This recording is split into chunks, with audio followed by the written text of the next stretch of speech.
You and I have known each other now for a long time. In fact, the longest relationship of our two countries that any president and president has had. And that's, to me, an honor. When there were difficulties, we worked it out. I would call you, and you would call me. And whenever we had a problem, people don't know, whenever we had a problem, we worked it out very quickly. We're going to have a fantastic future together. You're a great leader. I say it to everybody. You're a great leader. 我们一致认为，中美关系是当今世界最重要的双边关系，只能搞好，不能搞坏。两国合则两利，斗则俱伤，应该成为伙伴而不是对手。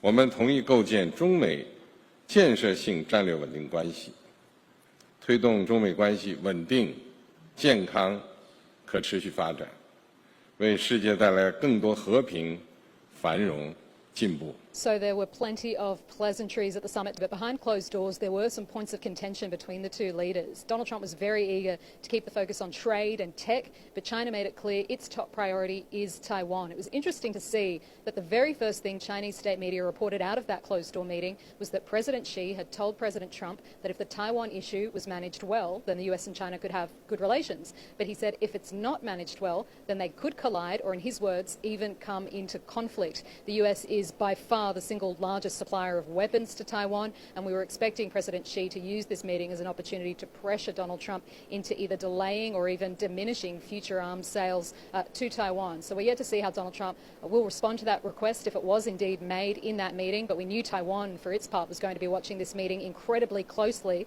Almost immediately after that report, officials here in Taipei came out and said they had been liaising with Washington ahead of the meeting and that they had Washington's assurances that Taiwan would continue to have its full support. But so far, there hasn't really been much in the way of firm commitments from this summit yet. Yes, there was that announcement from Beijing regarding US beef, but we knew coming into Beijing that Donald Trump also wanted a purchasing deal on Boeing jets and on soybeans. So far, we haven't seen any announcements in relation to either of those. This is maybe the biggest summit ever. They can never remember anything like it.